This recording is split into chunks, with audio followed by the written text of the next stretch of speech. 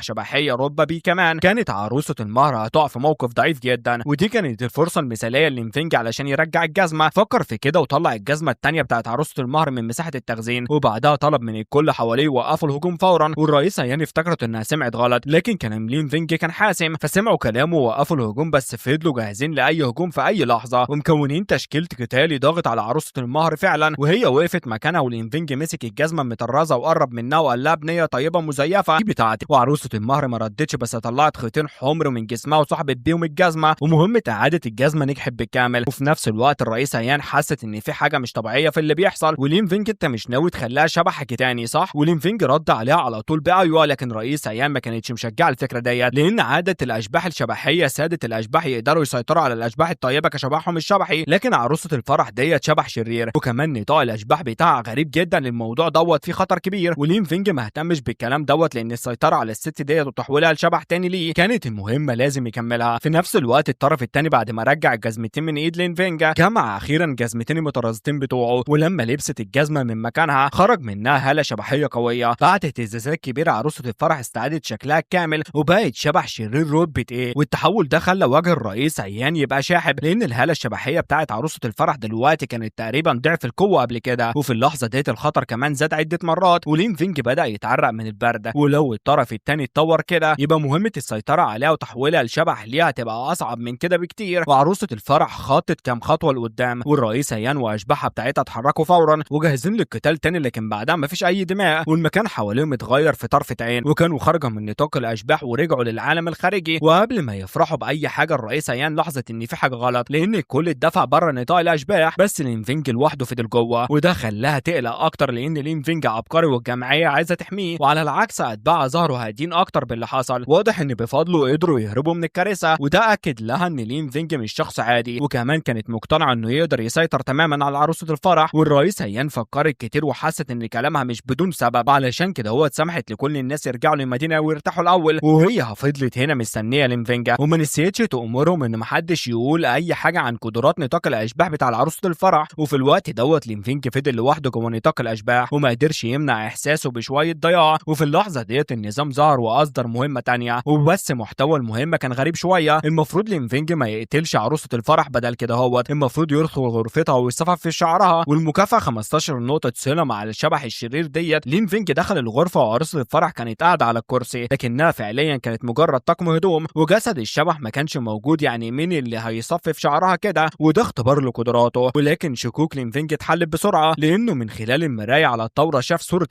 الشبح الشرير كانت فتاه جميله وكانت بتعيط. ولينفينج مسك المشط على الطاوله ابتدى يصفف شعرها باتباع الصوره في المرايه، وبعد كام تمريره الشبح وقفت عن البكاء وابتسمت بابتسامه رضا. والمهمه الثانيه اتكملت وكسب 15 نقطه صله، وضافوا 15 نقطه صله من مهمه اعاده الجزمه، يبقى المجموع 30 نقطه. وباين ان محتاج مهمه ثانيه علشان يوصل ل 50 نقطه صله ويقدر يسيطر على الشبح الشرير. وفعلا زي ما لينفينج فكر النظام بعت له ليه مهمه ثالثه، المهمه تمنع شبح لعروسه الفرح من الزواج، والمكافاه 20 نقطه صله. بس ازاي هيمنعها من الزواج؟ ولينفينج كان بيفكر وفجاه شبح العروسه الفرح في المرايه نفخ الدخان، والدخان غطى الاوضه وعينين لينفينج اتغطت بضباب. حاول يدافع عن نفسه من الضباب وخرج، ولما الضباب اختفى المكان اتغير ترتيب الاوضه فضل زي ما هو، لكن بقى انور بكتير وقاعد قدام المرايه مش مجرد هدوم الفرح، لكن فتاه جميله باين انها زمان عاشت في المكان والزمان دوت لما كانت عايشه. وقالت الفتاه اللي قاعده قدام المرايه يا زوجي هدوم الفرح ديت عجبتك؟ وفجاه لينفينج اتصدم شويه وقال لها انت مين؟ وقالت له انها شوان هوا من غيري. وقالت له ايه اللي مخليك مستغرق التفكير كده؟ وشبح العروسه ضحكت بخفه وغطت بقها بايديها، وباين انها طول عمرها كانت شبه جميله ومليانه حياه وبنت عيله غنيه في يانجو. وبعدها شوان هوا ادت للينفينج نص مشت وقالت ان رمز محبتهم ولازم ما ينسوش بعض حتى بعد الجواز. ولينفينج مسك نص المشت وقال لها استني، انت ناديتيني بايه دلوقتي؟ ولسه مش فاهم حاجه ومحتار، وايه اللي بيحصل؟ احنا لسه مش متجوزين. وقالت له انه لقب عادي وشاب لينزو في اللحظه ديت من خلال المرايه على الطاوله. لين فينج اخيرا شاف شكله وقتها وكان مضطر يلعب دور لين زيمو، عنده 18 سنه، الابن الثالث لعيله لين، واللي كمان كان حبيب الطفوله وخطيب شبح العروسه الفرح. لكن لو هي عايزه تتجوزه يبقى ازاي لين فينج يمنعها من الجواز؟ ولين فينج رجع لعيله لين بالحيره ديت، وكان معاه ذكريات لين زيمو، وعرف كمان علاقه القريبه بشوان وو، وشوان وو الابن الاكبر لعيله شين، كمان كانوا اخو شوان هوا الكبير. ولين فينج عارف انه مش فعليا خطيب البنت ديت، والبنت شوان هوا عيله شين كانت خلاص موافقه على هديه الخطوبه من الجنرال جوان وي، وهي كانت هتتجوز في اليوم الثامن من الشهر دوت. ورغم ان الطرف الثاني عنده انجازات عسكريه مميزه، الراجل عنده 48 سنه بينما شوان هوا عندها 17 سنه. لين فينج فهم دلوقتي ليه مهمته كانت تمنعها من الجواز. واضح ان شوان هوا كانت مجبره لمصلحه العيله تتجوز ارمل كبير في السن. والنهارده شوان وو جاب كمان دعوه مكتوبه بخط شوان هوا للين زيمو. الرساله قالت: اسفا اني ما قدرتش ارد على رسائلك كتير، سامحني، من 7 ايام عرفت ان بابا قبل عرض الجواز من الجنرال سونجا، والفرح هيبقى في اليوم الثامن لانه بيخلص تحالف بين العائلات، وحاولت امنعهم كذا مره لكن اترفضت، وكمان حاولت اهرب من البيت بس قفلوا عليا الباب اوضتي من يوم وليله. ولما افكر في فستان الفرح اللي خيطته بايدي لازم البسه واتجوز حد تاني، صعب جدا ما اغرقش في الياس وما عنديش اختيار تاني. كل اللي اتمناه انا وانت نعيش بسلام في حياتنا ديت، وهنتقابل تاني في الحياه اللي جايه. والجنرال مركزه عالي وقوته كبيره، فممنوع تحاول توقف دوت علشان ما تجيبش مصيبه على نفسك. وافتكر كلامي مكتوب بخط شوان هوا. ولين فينج قرأ الرسالة بعناية وما قدرش يمنع نفسه من التنهيد. وسيد شين ووالده شوان هوا في طمعهم في السلطة والنفوذ ما ترددوش يضحوا ببنتهم الصغيرة، وديت مش مختلفة عن لما كان طفل واترك في الشارع من أهله. وبان إن مهما كانت الحقبة الأنانية البشرية واحدة في كل زمان، والأطفال مجرد أدوات لأهلهم يرضوا غرورهم. ولين فينج أقسم إن عمره ما هيخلي المأساة ديت تحصل. وفي اليوم الثامن من الشهر دوت الجنرال جوني وصل لعيلة شين في عربة فخمة علشان يتجوز شوان هوا. وقتها لين فينج اللي كان في دور لين زيمو نجح إنه يتسلل وسط موكب الفرح، وبالعكس كان عايز يشوف شكل الجنرال اللي بيجبر الفتيات الصغيرة على الزواج. بس طول الطريق لين فينج ما شافش العريس، بالعكس جوه العربية كان في درع فاضي. ومن الفضول سأل حد قريب وجاوبه وقال له الجنرال سونج مات في الحرب من 3 ايام. ومع كده هو الفرح مستمر، وشياو هوا عندها 17 سنة بس. والمفاجأة كانت مجبرة على جواز اشباح. ولين فينج كان سمع قبل كده هو عن جوازة الاشباح بين عيلتين لما الاطفال ماتوا، لكن عمره ما توقع شوان هوا البنت الحية تتجبر تتجوز راجل ميت. وكانت مجبرة تشرب طبق من عصيدة الفاصوليا الحمراء قبل الفرح اللي يرمز لانجابه اولاد شرفاء كتير بسرعة. ولين فينج خرج من الموقف بسرعة وعايز يلاقي شوان هوا على طول، وكانت خلاص اتخذت في اللحظة ديت. ولما شافته كده هو شوان هوا استغربت جدا وزمه: وانت بتعمل ايه هنا هو؟ وقال لها: انا باخدك دلوقتي. وجملة بسيطة لكنها خلت دموع شان هوا تنزل. ورغم الكلام دوت كان صعب ياخدها لانه واجه عقبات. واولا كان في سيد تشين صرخ في لين فينج بقوة لانه خرب فرح بنته لكنه ما ردش عليه مباشرة، ومسك ايد شوان هوا ومشي فورا قبل تنفيذ عملية الاختطاف. ولين فينج كان بعت ناس من عيلة لين ويحرسوا البوابة الخلفية وجهزوا العربة، ودلوقتي كل اللي محتاجه يقفزوا جوه العربة علشان يهربوا. بس بعد كام خطوة شوان هوا سابت ايد لين فينج وبعدين وقعت على الارض مستمرة تبصق دم من بقها. واتضح ان طبق عصيدة الفاصوليا الحمراء اللي شربته قبل الفرح كان سم. والديها كانوا عارفين دوت، ومع كده ما حدش وقفها لان الجنرال سونج مات في الحرب، والاشباح بس اللي ممكن تبقى زوج وزوجة. علشان كده هو دفع بنتهم الوحيدة في فم الموت. ولو ما كانش قلب امها طيب لو كان كده هو ما كانتش هتستنى لحد دلوقتي. والسيد شين قالوا هو بيمسح دقنه. لين فينج حس بغثيان شديد وكره الراجل الكبير دوت، وبعدين صرخ: انت مجنون، انت ليك الحق تقرر ايه حياته وموت شون هوا. وبكده اندفع لقدامه ومسك طرف السيد تشين فين الترياق وسلموه بسرعه وانقذوها. دلوقتي دي بنتك. والسيد تشين الكبير مرتاحش ولا حس باي خجل من عمله، بالعكس امر عيلته يمسكوا لين فينج وتثبت على الارض على ايد 2 من الرجاله الضخمين وما قدرش يتحرك. والسم اللي حطه السيد تشين في العصيده بتاعت بنته كان سم روح ملوش ترياق. وشوان هوا المرهقه لسه بتحاول تزحف ناحيه لين فينج من وهي طفله عمرها ما حست برعايه حقيقيه من عيلتها، حتى والديها كانوا بيجبروها يموتوا علشان الثوره والشهره. ولين فينج كان النور الوحيد في حياتها. شوان هوا لسه بتحاول دلوقتي لكن عيله شين كانت مجهزه كمان تابوت. لين فينج صرخ وقال: علشان السلطه ما ترددتش تسمموا بنتكم، وعيلتكم كلها ساكته وخدت دي بسهوله. انتم ايه نوع العيله ديت؟ واضح انكم عشيره وحوش. وبس السيد تشين اللي اتلعن من شاب اصغر منه ب10 سنين ما حسش باي خجل، بالعكس ابتسم وقال: دي حاجه طبيعيه ان الاطفال يضحوا علشان العيله، كده الدنيا هتفهم لو عشت 25 سنه كمان. بس موصف ان الموضوع دوت محدش يعرفه بره. وكده امر عيلته يتصرفوا بسرعه حتى اي غبي هيعرف ان السيد تشين ناوي يسكتهم للابد. ولين فينج اتسحب للبئر القريب حاول بكل قوته لكنه ما قدرش يتحرر. وشوان هوا على فراش الموت واضطرت تشوف كل دوت بتعاني جامد.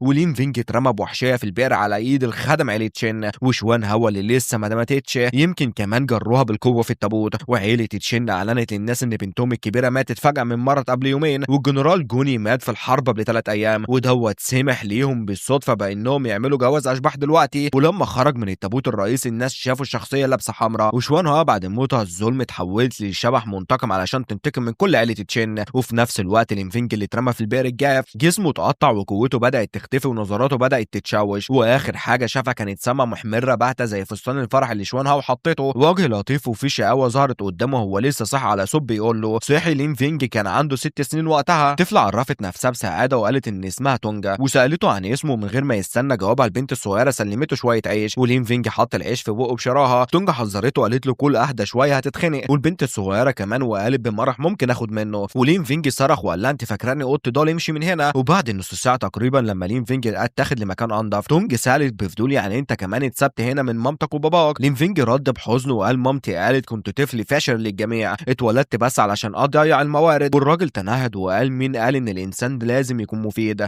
ومسح راسه بلطف وقال له ابكي لو حزنت. ولينفينج بكى بعد كده وقال انه بيكره ابوه وامه بس لسه مشتاق لمامته. وتونج حضنته جامد وشجعته وقالت له ما تزعلش من دلوقتي هبقى امك. ولينفينج حس بالامتنان كبير جوه قلبها وشكرها بصمت، ولما رجع للواقع فتح عينيه لقى النظام ساعده. نفس الوقت لينفينج كمان فهم ان الوهم اختفى وراح بحذر ناحيه فستان الاحمر، وبصمت خالص استنتج شوان هوا بقت شبح، وشوان هوا خلاص ما عندهاش وعي بشري. ولينفينج لوح لتونج بشكل جدي وقال لها ما تقلقيش هي مش هتاذينا. وشاف الشخصيه في الفستان الفرح بتقرب تدريجيا من البوابه الرئيسيه، ولينفينج تسال هي العروسه رايحه فين، ونادى على تونج يلا نتبعها ونشوف. وطرف كمها اهتز في الهواء وطرحه العروسه فجاه اتزلقت، والطريق قدامهم اتفتح فجاه. ولينفينج همس صوت عالم الاشباح اتغير وفتح عينيه على واسعه، ومستغرب جدا هل دولت اشباح الشعوذه القديمه من موكب الفرح، وان الزواج دوت هو الشيطان الداخلي بتاع شين هوا. حتى بعد ما تبقى شبح هيتعاد مشهد جوه عالم الاشباح مرارا وتكرارا، وهو ما كانش عايز يضيع وقت اكتر. لينفينج ركض ودلوقتي وقت نكسر الدوره ديت. ولينفينج صرخ وقال لتونج تروح تدمر عربه الجواز. تونج استعدت ولينفينج حط ايده على الحاجز وبيحاول يتوقع الحاجز دوت ايه، وممكن تكون بس شوان هوا اللي تقدر تعدي. استبعد الفكره بسرعه، لا ده مش مجرد حاجز، حتى الباحه مشوشه لازم يكون نوع من التعويذات الاشباح. والجرس اللي على عربيه الاشباح بيصدر صوت فوضوي عالي، ولينفينج قال ده الصوت اللي بيصر يقدر يتحكم في الاشباح ويجبر شان هوا تدخل عربه الاشباح. بس حواليه هي لسه ماشيه هناك، ولو دوت شيطان داخلي النقطه الرئيسيه لسه مع شان هوا. ولينفينج غير اتجاهه بيحاول يوقفها وقال لها مش هتقدري تكملي اكتر، وفتح دراعه وقال نسيت كل اللي حصل قبل كده. وجسم شان هوا لمع بطريقه غريبه وعدت من خلال لينفينج، وهو قال ان قوته الحاليه ما تقدرش تقيدها. وفكره جت في دماغه صح لسه في طريقه تستاهل التجربه. ولينفينج شال الحبل وربط حوالين وسطه جامد وقفز في البئر العميق من غير تردد. تونج بصت له من فوق باستغراب. لينفينج قرب من الهيكل اللي اتجفف، تعرف عليه ببطء وكان لين زيمو. ولينفينج اتاثر شويه وكان متخيلش ان شوان هوا هتبقى شبح شرير يتجول في العالم، وايد الهيكل ماسكه مش تعاج بالاحكام. انتم الاتنين عمركم ما هتقبضوا بعض تاني في الحياه ديت او اللي جايه. ولينفينج رجع اوضه شوان هوا بالمشط وقلب برود. صح دوت النصف تاني جمع النصفين المشط مع بعض، وتونج وقفت بتتفرج بفضول على التيار الهوائي اللي بيتحرك بقوه وبيتاثر على المكان اللي حواليه. العروسه شوان هوا فجاه وقفت وهي ماشيه في عربيه الاشباح وبصت وراها، ولينفينج ماشي ناحيتها وقرب المشط وسالها بهدوء لسه فاكره الرمز دوت. وصوت لينزيمو ظهر بوضوح في عيونها المحمره. ولينفينج اتفاجئ وايديها مدت وحس بيها العروسه لمست المشط برفقه، ولما الطرحه اتزلقت كان واضح انها بتعيط. ولينفينج قال بسعاده شوان هوا اخيرا صحيتي. وايديها اليمين اتقلبت جامد، ولينفينج صرخ بقلق استني شوان هوا، وركضت بسرعه على طريق قدامها وكسرت الحاجز السحري بعنف.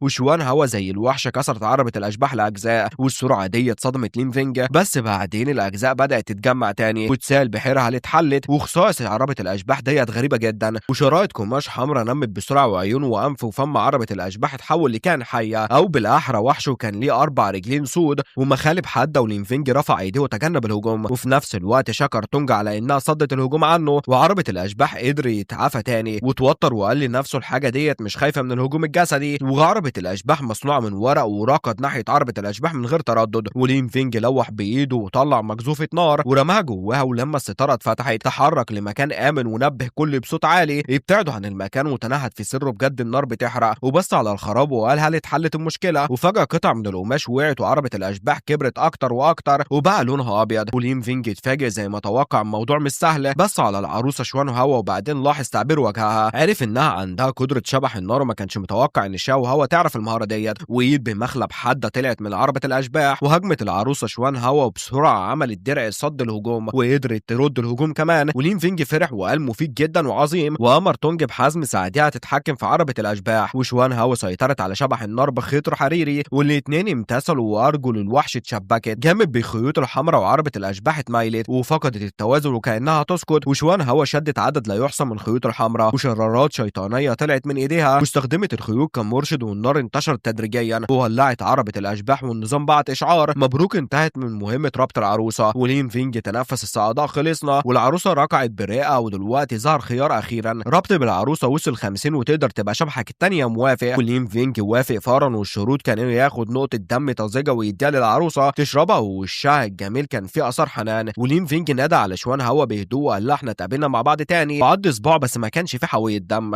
وفجأة شوان هوا مسك دراع لين فينج وامتصت الدم برئة، ودخل لين فينج يطلع صوت مفاجأة ويحس باحساس جسدي. ولين فينج بص له وقال مش هتفكر فيها كجوازة صح؟ والنظام ظهر له رسالة نجاح الربط، ومبروك المضيف انت حصلت على شبح شرير تاني واكملت المهمة وكسبت 1000 خبرة، كمان حصلت على فرصة يا نصيب. بنرجع للمكان اللي امن. لين فينج درس المعلومات ببطء ومسك دقنه بنظرة حسابية، وفكرة متوقعة من شبح قوية انها تبدأ بامكانيات 3 نجوم على طول، وخبرتها كويسة وعندها سرعة عالية مع المجال الشبح، ومع المدى القصير يقدر يتعامل بها خطط قتال. ومزيج التناقل مع مهارة الادراك الممتازة هينتج عنه هروب قوي جدا. حتى لو مش هقدر اكسب اقدر اهرب الاول، والمجال الشبح بتاعها اقوى حاجة. ومش بس يقدر يقطع الاتصال بين الشبح شرير وملكه، ده كمان مجال شبح مزدوج نادر، ولو استخدم صح يقدر يقمع الاشباح لاعلى مستوى. وضغط الزر بهدوء ووافق يحسب الجائزة من شاشة النظام، والمؤشر لف كذا مرة وبعدين وقف، والنظام بارك له على اكتساب قدرة جديدة. ولين فينج قلب فضول ايه هو وشم الشبح ومفيش مشكلة هاخده دلوقتي. وهو على وشك قبول الحاجة ديت ظهرت صوت غريب من بره وخلاه متحير الصوت دوت ايه، وحاجة بتمشي بسرعة على طريق حصى. ولين فينج استغرب ليه الصوت دوت جاي بحوافر وبني ادم ولا شبح. طمطم لنفسه هطلع اشوف، لكن لما بص على الاشباح الشبحية المقلقة وقف ونادى على شوان هوا بهدوء، والمشهد بدأ يختفي تدريجيا. وايه اللي حصل؟ وعالم الاشباح اختفى ولقى نفسه في مكان جديد. ولين فينج عبس وفكر تمام شوان هوا اكيد استخدمت قدرة التنقل بتاعتها، ومن صوت الحوافر ده معناه الصوت جاي من شبح شرير او المسيطر ورا الشبح. ورمى المشط مباشرة في المخزن ووضع خطة، بس بما ان شوان هوا اختارت الهروب يبدو ان التعامل مع الموضوع محتاج معلومات اكتر، والمكان السابق كان قريب جدا من نولي تشو، فخلينا نرجع ونرتاح الاول. وصوت دهشة انتشر في جمعية مروضين الاشباح، انت جيت فعلا والرئيسة يعني اتأثرت وما كانتش في اي اخبار منك 3 ايام، وافتكروا انه مات. ولين فينج ضحك وبهدوء وقال خلاص اتظبطت. وعيون رئيسة يعني اتسعت بدهشة، انت فعلا تقدر تتحكم في شبح شرير عالي المستوى. وفجأة افتكرت حتى لو كان في عبقري قبل كده هو عنده بس 15 سنة، ومقر الرئيس استثمر كل الموارد علشان يقدر يتحكم في الاشباح الشريرة. ازاي حد يقدر يعمل كده؟ هل ديت نتيجة طبيعتها الخفية؟ ولين فينج كح خفيف، ورئيسة يان ديت كمان بفضول تعاونت وقتها. ورئيسة يان قالت بسعادة مفيش داعي تقول شكرا، ليه ما تديش جمعية مروضين الاشباح فايدة عملية؟ ولين فينج استغرب وسأل انت عايزة ايه؟ ورئيسة يان ضحكت وهي ضيقة عينيها وقالت بسيطة انضم لجمعية مروضين الاشباح وخد مهمة واحدة في نطاقي وبس، دوت هيساعدنا ندير الامور. ولين فينج استغرب وقال ان انضمامه للجمعية مش مجرد شغل عادي صح؟ ورئيسة يان طمنته ما تقلقش، المنصب اللي هيتاخد اسمه مفوض خاص، في حرية كبيرة والجمعية هتدعوك اوقات لمهام مهمة ومش اجباري، وكمان هتقدر توصل لمعلومات سرية اكتر وتعرف اول ما تظهر اشباح قوية. ولين فينج فكر وصول لمعلومات سرية ده كويس، يمكن الاقي معلومات عن عدو شوان هوا والهيكل الغامض. ورئيسة يان حطت ايديها على كتفه وضغطت وطيب هتعمل ايه؟ وانضم لهي ومدت جسمها بطريقة جذابة وقالت مش عاجباك. ورئيسة يان بصت على لين فينج بنظرة مغرية وهو تلعثم وخجل، ورئيسة يان اقتربت منه بجراءة وهي بتضحك وهو مبسوط جدا. لو عجبك ليه ما تبصش شوية اكتر؟ وعمرك ما استمتعت بالحاجة دي قبل كده؟ وفجأة ظهر تابع وقال باحترام رئيسة يان قهوتك، وبعدين اختفى فورا. ورئيسة يان لمست شعرها برئة وقالت خلاص نرجع للشغل، انضم للجمعية وفي شروط مهمة لشهادة مستوى مرابط الاشباح. وهي شرحت دلوقتي انت لسه في فترة التجريبية، وحتى لو عندك قوة كفاية الدولة مش هتعترف بيها رسميا. وبالمناسبة مؤتمر تقييم المستوى لوي تشين هيبقى بعد بكرة. ورئيسة يان رفعت ايديها بحماس وقالت استعد تشارك وانا هشجعك.